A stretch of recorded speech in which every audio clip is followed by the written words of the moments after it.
little defines a country's military might and a defence company's technical achievement better than a fighter jet. This is a Gripen made by the Swedish company Saab.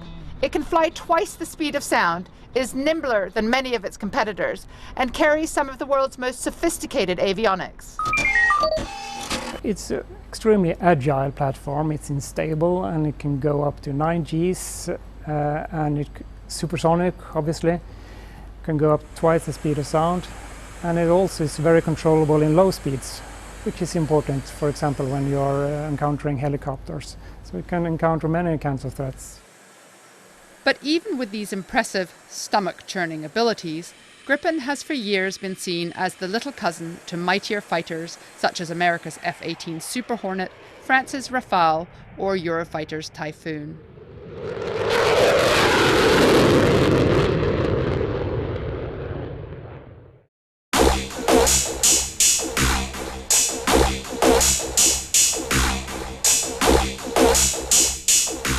Competitors scoff at its size and its single engine.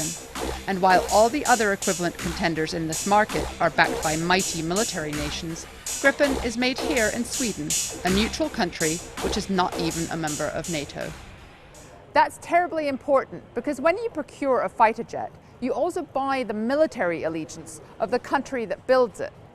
It's why the US dominates the market.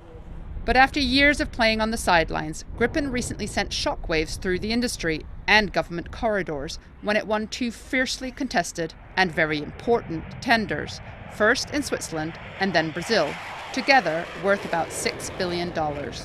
It shows that different nations find Gripen a good and perfect tool for their air forces. I mean, Brazil being a huge nation, we have small nations, Sweden, we have down-selected in Switzerland, we have a very happy customer in Thailand, Czech Republic, South Africa and Hungary. So we have a tool that fits many. The deals to build and sell potentially 58 more Gripens for foreign customers have vexed Saab's competitors, and with good reason. Saab's wins suggest the market for the bigger players could be much smaller than they first thought. Serious air forces are now opting for less expensive fighter jets, figuring that with the right missiles attached, these Gripens are all they need to defend their territory. I think people are starting to take Gripen very seriously. It's a very clearly differentiated product, and there are remarkably few of them around. It's smaller, it's lighter, it's cheaper, and it is designed to be relatively easy to operate. And the aircraft at the top end of the fighter market are becoming much more expensive and are not easy to operate. So having an alternative, a genuine alternative down at the bottom end, remember this is still a very sophisticated market, that makes it a disruptive force. Gripen's next big test comes in May. Defence Minister Maurer of Switzerland, along with the country's parliament and air force, may have picked the Gripen. But in the small Central European country, unlike almost anywhere else, ordinary citizens will have the final say in a referendum.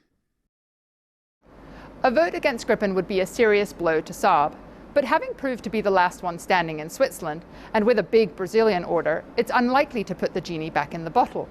Gripen, as a threat to the status quo of the global fighter jet market, is here to stay. Carola Hoyos, Financial Times, Linköping, Sweden.